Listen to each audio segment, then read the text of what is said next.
America ने चीन पर 125% नहीं बल्कि 145% टैरिफ लगा दिया है। व्हाइट हाउस ने यह बात साफ की। ट्रंप ने चीन पर 125% टैरिफ लगाने का ऐलान किया था। इसके बाद गुरुवार को व्हाइट हाउस में बताया गया कि इसमें 20% फैंटेनाइल टैरिफ भी जोड़ा गया है, जो मार्च 2025 से लागू था। चीन पर टैरिफ लगाने का मतलब है चीन में बना $100 का सामान अब अमेरिका में जाकर $245 हो जाएगा।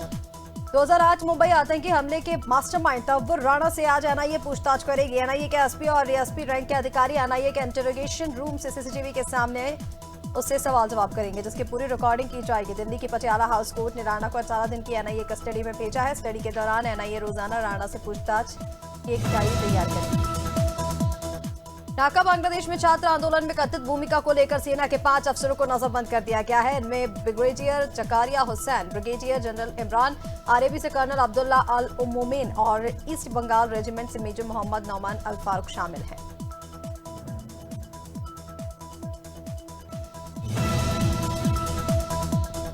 अमेरिका के पूर्व राष्ट्रपति बराक ओबामा की पत्नी मिशेल ओबामा ने अपने तलाक की अफवाहों पर चुप्पी तोड़ दी है। मिशेल ने बताया कि उन्होंने सुर्खियों से दूर रहने का फैसला किया, इस वजह से हाल के आकाई कार्यक्रम में भाग नहीं लिया। बराक ओबामा को बीते कुछ महीनों में कई सरकारी कार्यक्रमों में अकेले देखा गया, जिसमें राष्ट्रपति ट्रंप का शपथ ग्रहण समारोह भी शामिल है। साथ ही उन्होंने कहा कि वही चुना जो मेरे लिए सबसे बेहतर था।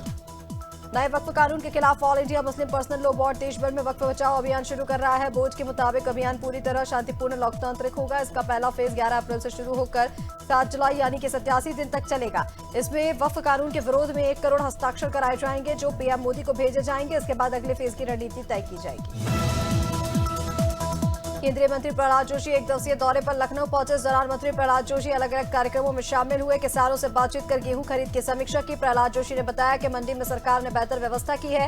केंद्र सरकार की जो मंशा है, यूपी सरकार उस पर खरी उतर रही है। यहाँ पर किसानों का 1 दिन के भीतर गेहूं खरीदा जा रहा है, 3 दिन के भीतर उन्हें भुगतान किया जा रहा है। रुड़की में कैबिनेट मंत्री रेखा आर्य ने नारसन क्षेत्र के राशन डीलरों को ई मशीनों का वितरण किया। इस मौके पर खाद्य आपूर्ति विभाग के अधिकारियों समेत बीजेपी नेता भी शामिल हुए। वहीं कैबिनेट मंत्री ने कहा कि सभी राशन डीलरों को पूरा राशन मिले, इसकी व्यवस्था की जा रही है और राशन डीलरों के हित में कई कदम उठाए जाएंगे। उन्होंने कहा कि सभी राशन कार्ड धारकों को पूरा राशन मिले, उसके लिए मशीनों का वितरण किया है। सीएम योगी आदित्यनाथ के हरदोई दौरे को लेकर जिलाधिकारी मंगला प्रसाद और पुलिस अधीक्षक नीरज कुमार जादौन ने रुइया गढ़ी का निरीक्षण किया और कार्यक्रम स्थल के आसपास झाड़ियों की सफाई और सड़कों की मरम्मत कार्य करने के निर्देश दिए हैं। इस दौरान राजा नरपत सिंह स्मारक समिति के सदस्यों से बातचीत की गई और सीएम के आगमन के लिए सभी तैयारियों की समीक्षा की गई। राजधानी रायपुर में श्री रामदेव समाज विकास परिषद ने अहम बैठक की, जिसमें प्रदेश भर के नामदेव समाज के पदाधिकारी शामिल हुए। मुख्य अतिथि के तौर पर महापौर मीनल चौबे, विशेष स्थिति के रूप में एमआईसी सदस्य सरिता दुबे शामिल हुई। इस दौरान महापौर ने कहा कि रायपुर में नामदेव समाज का एक भी भवन नहीं। उन्होंने आश्वासन दिया कि अनेक उनके कार्यकाल में नामदेव समाज का भवन बनाया जाएगा।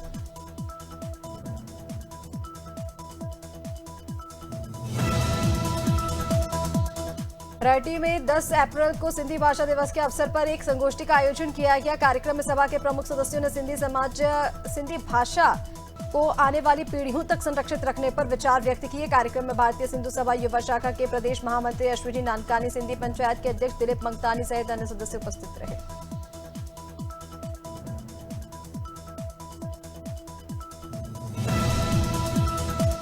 अलीगढ़ में गैस सिलेंडर की कीमतों में वृद्धि के विरोध में कांग्रेस पार्टी ने कलेक्ट्रेट पर जोरदार प्रदर्शन किया। कांग्रेस कार्यकर्ताओं ने सरकार के खिलाफ नारेबाजी करते हुए कहा कि भाजपा चुनाव से पहले घरेलू सामान के दाम घटाकर जनता को गुमराह करती है, चुनाव के बाद अचानक मूल्य वृद्धि कर देती है। कांग्रेस ने मांग की है कि गैस सिलेंडर की तुरंत बढ़ाई गई कीमतें वापस ली जाए।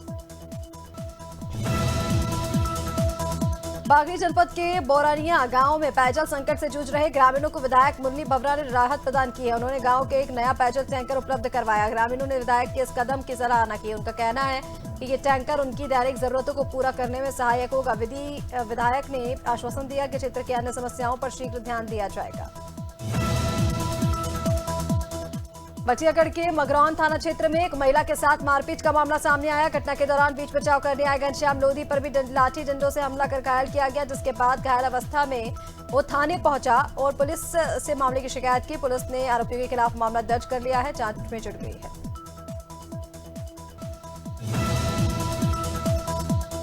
भरतपुर के सज्जनावास गांव के पास अज्ञात अधेड़ व्यक्ति का शव संदिग्ध परिस्थितियों में बरामद हुआ। शव लगभग 3 से 4 दिन पुराना बताया जा रहा है। पुलिस ने मृतक की शिनाख्त के लिए प्रयास किए, लेकिन पहचान न होने पर शव का पोस्टमार्टम करवा दिया। उसकी पुलिस की मौजूदगी में अंतिम संस्कार करा दिया। फिलहाल पुलिस मामले की जांच पड़ताल में जुट गई है। फतेहपुर जिले के खकरेरू थाना क्षेत्र में आकाशीय बिजली गिरने से एक मजदूर की मौत हो गई, 2 महिलाएं घायल हो गई। बता दें कि हादसे के वक्त वह अपने परिवार के साथ खाना खा रहा था। घटना से परिजनों में कोहराम मच गया। मामले की जानकारी के बाद पुलिस मौके पर पहुंची और मामले की जांच की। राजस्व विभाग ने मृतक के परिवार को 4 लाख रुपए की राहत राशि देने की भी घोषणा की।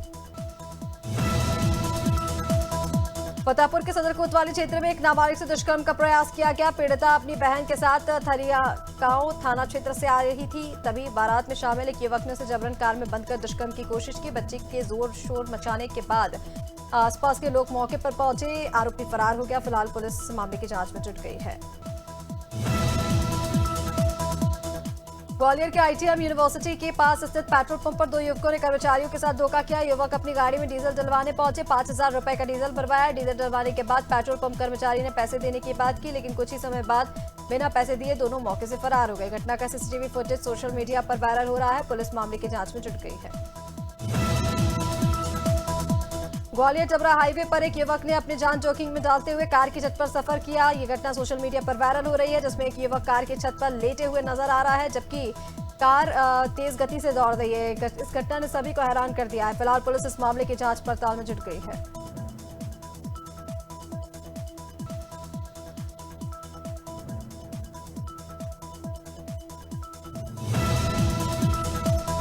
कांकेर जिले के लखनपुरी में नेशनल हाईवे पर एक दर्दनाक सड़क हादसा हुआ, जिसका लाइव वीडियो सामने आया। वीडियो में साफ देखा जा सकता है कि एक युवक तेज रफ्तार में यात्री बस को ओवरटेक करने की कोशिश कर रहा था, तभी उसकी बाइक और बस के बीच जबरदस्त टक्कर हुई, जिसमें मोटरसाइकिल चालक की मौके पर ही दर्दनाक मौत हो गई।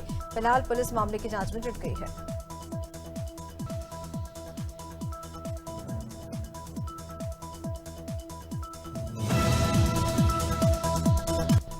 कासगंज जिले के अमानपुर थाना क्षेत्र में एसओजी और सर्विलांस टीम ने संयुक्त कार्रवाई की। इस दौरान पुलिस ने 4 शातिर गौकशों को मुठभेड़ में गिरफ्तार कर लिया। दौरान एक आरोपी के पैर में गोली लगी, इस अस्पताल में भर्ती कराया गया। मौके से 2 गाय गौकशी के उपकरण बरामद किए गए हैं। सभी आरोपियों के खिलाफ मामला दर्ज कर विधिक कार्रवाई जारी है। कोरबा के निगम के प्रशासनिक भवन में तैनात सुरक्षा कर्मियों ने शराब के नशे में जमकर हंगामा किया। सुरक्षा कर्मी उसका साथी चंद्रशेखर शराब पीकर साकेत भवन पहुंचे, जहां उन्होंने फेरी लगाकर सामान बेच रहे एक व्यक्ति से पैसे की मांग की। पैसे नहीं देने पर सुरक्षा कर्मी ने अभद्र व्यवहार किया। सूचना मिलने पर मौके पर पहुंची पुलिस ने सुरक्षा कर्मी को हिरासत में लिया और अब मामले की जांच में जुट गई है।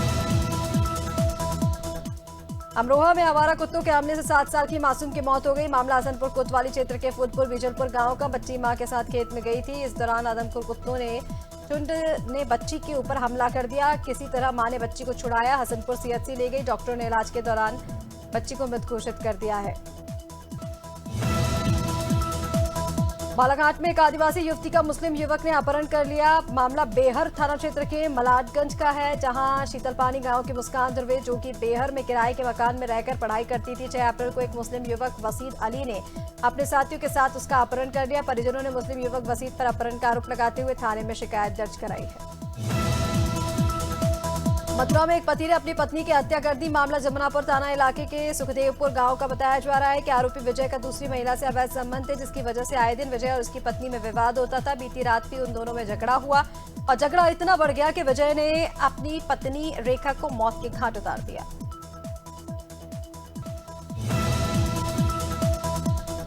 सहारनपुर के दिल्ली देहरादून हाईवे पर दून कॉलेज के पास एक चलती कार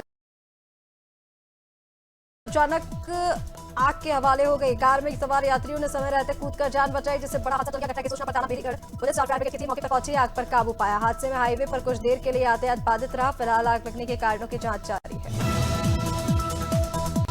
अनूपपुर जिले में एक मोबाइल दुकान से लाखों रुपए की चोरी का मामला सामने आया। बता दें कि चोरों ने दुकान की छत तोड़कर चोरी की घटना को अंजाम दिया, लाखों की चोरी कर ली। पूरी घटना सीसीटीवी में कैद हो गई। पुलिस ने अज्ञात चोरों के खिलाफ विभिन्न धाराओं में मामला दर्ज कर लिया है। फिलहाल पुलिस सीसीटीवी के आधार पर मामले की जांच पड़ताल में जुट गई है।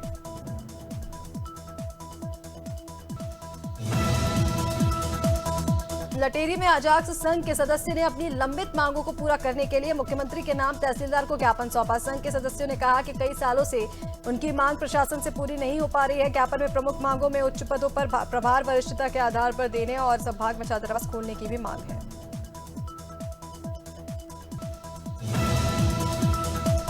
सिवनी जिले के हरी थाना क्षेत्र में तेज रफ्तार डंपर और क्रेन के बीच भीषण टक्कर हो गई। हादसे में 3 लोग घायल हो गए। सभी घायलों का इलाज चिकित्सालय में भर्ती कराया गया है, जिनमें डंपर चालक की हालत गंभीर बताई जा रही है। फिलहाल पुलिस मामले की जांच कर रही है।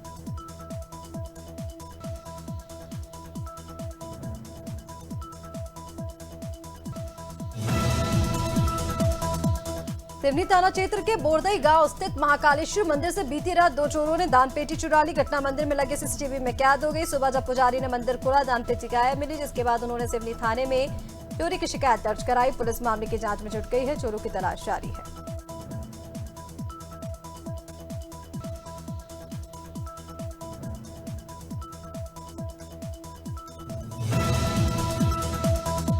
सिवनी में दिवंगत जैन समाज ने भगवान महावीर स्वामी का जन्म कल्याणक उत्साहपूर्वक मनाया। इस अवसर पर पारसनाथ दिगंबर जैन मंदिर से भव्य शोभा यात्रा निकाली गई, जो नगर के प्रमुख मार्गों से होती हुई त्रिमूर्ति जिनालय पहुंची।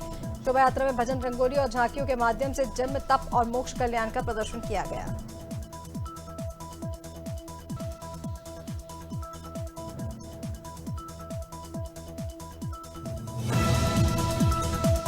उमरिया जिले के इंदवार थाना क्षेत्र में स्थित वाटर ट्रीटमेंट प्लांट में काम कर रहे मजदूरों की संदिग्ध परिस्थितियों में मौत हो गई। मृतका की पहचान सुजीत प्रजापति के रूप में हुई, जिसे टैंक में डूबने से मौत हुई है। घटना की जानकारी के बाद से परिजनों का रो रो कर बुरा हाल है। परिजनों ने प्लांट प्रबंधन और प्रोजेक्ट मैनेजर पर गंभीर लापरवाही के आरोप लगाए हैं। फिलहाल पुलिस मामले की जांच में जुट गई है। उधम सिंह नगर के कटीबा क्षेत्र में बीती रात आंधी तूफान के दौरान एक घर में अचानक आग लग गई, जिससे पीड़ित परिवार का पूरा घर जलकर खाक हो गया। पीड़ितों ने बताया कि उनका कूड़ा भी आग में बुरी तरह झुलस गया, उसकी मौत हो गई। ग्राम प्रधान गुरप्रीत सिंह हिंडा ने बताया कि आंधी के कारण शॉर्ट सर्किट होने से आग लगी। साथ ही उन्होंने पीड़ित परिवार को मदद देने की बात कही। हफ्ते के आखिरी कारोबारी दिन सेंसेक्स करीब 1400 अंक की तेजी के साथ 75,200 के स्तर पर कारोबार कर रहा है। निफ्टी में भी 450 अंकों से ज्यादा की तेजी है। ये 22,850 के स्तर पर है। फार्मा और मेटल शेयरों में सबसे ज्यादा खरीदारी है। एनएसई के 50 शेयरों में से 46 में तेजी है। आईटी इंडेक्स करीब 2% ऊपर कारोबार कर रहे हैं। वित्तीय वर्ष 2024-25 की आखिरी यानी चौथी तिमाही में टाटा ग्रुप की कंपनी टीसीएस को 12,293 करोड़ रुपए का मुनाफा हुआ है। सालाना आधार पर इसमें 1.67% की कमी आई है। पिछले वित्त वर्ष की समान तिमाही में कंपनी को 12,502 करोड़ का मुनाफा हुआ था। जनवरी-मार्च तिमाही में कंपनी ने 61,237 करोड़ रुपए का रेवेन्यू जनरेट किया। टैरिफ के कारण अमेरिका चीन के बढ़ते ट्रेड वॉर के बीच कई चीनी इलेक्ट्रॉनिक कंपोनेंट भारतीय कंपनियों को 5% तक छूट ऑफर कर रहे हैं। ऐसे में इंडियन इलेक्ट्रॉनिक्स मैन्युफैक्चरर्स मांग को बढ़ाने के लिए इस डिस्काउंट का कुछ हिस्सा कंज्यूमर के पास कर रहे हैं। इस कदम में भारत में टीवी, फ्रिज, स्मार्टफोन जैसे कई इलेक्ट्रॉनिक सामान सस्ते हो सकते हैं। अमेरिकी बाजार में 9 अप्रैल को 12% की तेजी के बाद 10 अप्रैल को 4% से ज्यादा की गिरावट रही। डाउ जोन्स इंडेक्स 2.50% गिरा, तो वहीं अमेरिकी बाजार का S&P 500 इंडेक्स 3.46% की गिरावट के साथ 5,268 पहुंचा। टेक्नोलॉजी शेयरों के इंडेक्स नेस्डेक कंपोजिट में 4.31% की गिरावट रही।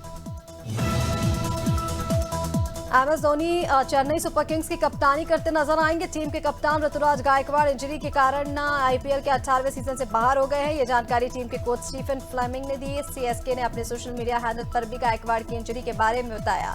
गायकवाड़ की कप्तानी में सीएसके बहुत खराब दौर से भी गुजर रही है। टीम फिलहाल 10 टीमों में 9वें नंबर पर है। दिल्ली कैपिटल्स ने आईपीएल में लगातार चौथी जीत दर्ज कर ली है। टीम ने रॉयल चैलेंजर्स बेंगलुरु को 6 विकेट से हराया है। दिल्ली से केएल राहुल ने मैच विनिंग 93 रन बनाए। कुलदीप यादव और विपराज निगम ने 2-2 विकेट लिए। चिन्नास्वामी स्टेडियम में दिल्ली ने बॉलिंग चुनी। बेंगलुरु ने 7 विकेट खोकर 163 रन बनाए। दिल्ली ने 17 ओवर में 4 ही विकेट के नुकसान पर टारगेट हासिल कर लिया। आईपीएल 2025 में आज चेन्नई सुपर किंग्स और कोलकाता नाइट राइडर्स की भिड़ंत चेपॉक स्टेडियम में होनी है। सीएसके 5 में से 4 और केकेआर 5 में से 3 मैच हार चुकी है। हालांकि सीएसके को 4 हार लगातार मैचों में मिली है। ये दोनों टीम कुल मिलाकर 8 आईपीएल खिताब जीत चुकी हैं, लेकिन आईपीएल 2025 में अपना पिछला मैच हराकर आ रही हैं। ये आईपीएल 2025 का 25वां मैच होगा।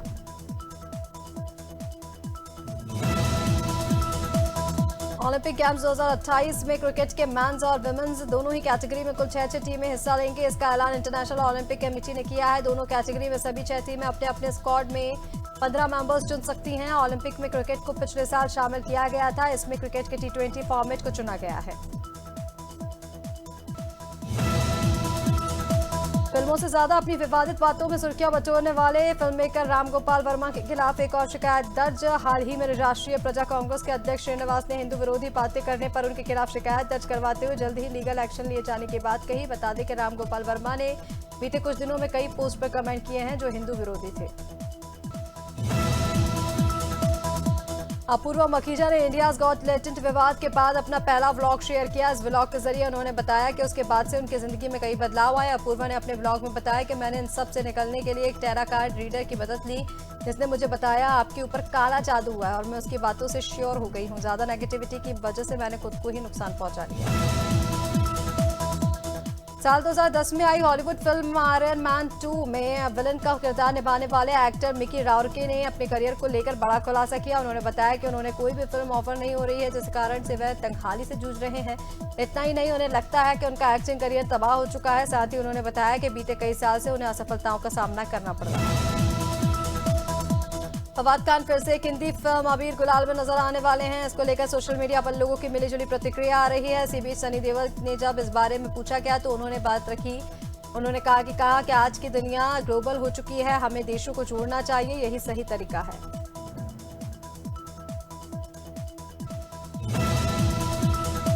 सोहा अली खान ने हाल ही में एक इंटरव्यू में अपने पेरेंट्स की लाइफ से जुड़ी कुछ दिलचस्प बातें शेयर की हैं। उन्होंने कहा कि उनके पापा मसूरी अली खान पैदोती, जिन्हें लोग प्यार से टाइगर कहते थे, क्रिकेट को पैशन की तरह खेलते थे, ना कि किसी पैसे कमाने के लिए। सोहे ने आगे बताया कि उनके घर में कमाने वाली उनकी मम्मी शर्मिला टैगोर थी। पापा हमेशा कहते थे कि वो करना तो तुम्हें खुश रखे। मध्य प्रदेश में अगले 3 दिन तक तेज गर्मी लू से थोड़ी राहत मिलेगी। मौसम विभाग ने भोपाल, ग्वालियर, जबलपुर, उज्जैन समेत 42 जिलों में बारिश होने, तेज आंधी चलने, ओले गिरने का अलर्ट जारी किया है। मौसम बदलने से दिन रात के तापमान में 2 से 3 डिग्री तक की गिरावट दर्ज हो सकती है। वेस्टर्न डिस्टर्बेंस के एक्टिव होने की वजह से बारिश होने और तेज आंधी का अलर्ट है। यूपी में बिन मौसम बारिश के कहर बरपाया। 24 घंटे में आंधी तूफान, बिजली गिरने से 22 लोगों की मौत हो गई है। देर रात लखनऊ समेत 25 शहरों में जोरदार बारिश हुई। सहारनपुर, लखीमपुर, पीलीपुर, बहराइच में ओले गिरे। मौसम विभाग ने 55 जिलों में बारिश का अलर्ट जारी कर दिया है।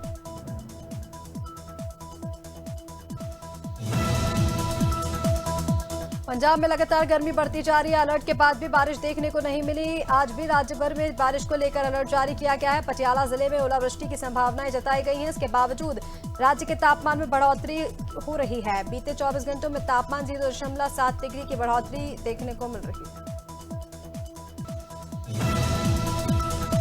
हिमाचल प्रदेश के ज्यादातर भागों में आज बारिश के आसार हैं। खासकर कांगड़ा और कुल्लू जिला में आंधी तूफान, ओलावृष्टि को लेकर ऑरेंज अलर्ट है। इस सीजन में पहली बार ऑरेंज अलर्ट की चेतावनी। चंबा, मंडी, शिमला, सोलन, सिरमौर और लाहौर स्पीति जिलों में ओलावृष्टि और आसमानी बिजली को लेकर येलो अलर्ट है।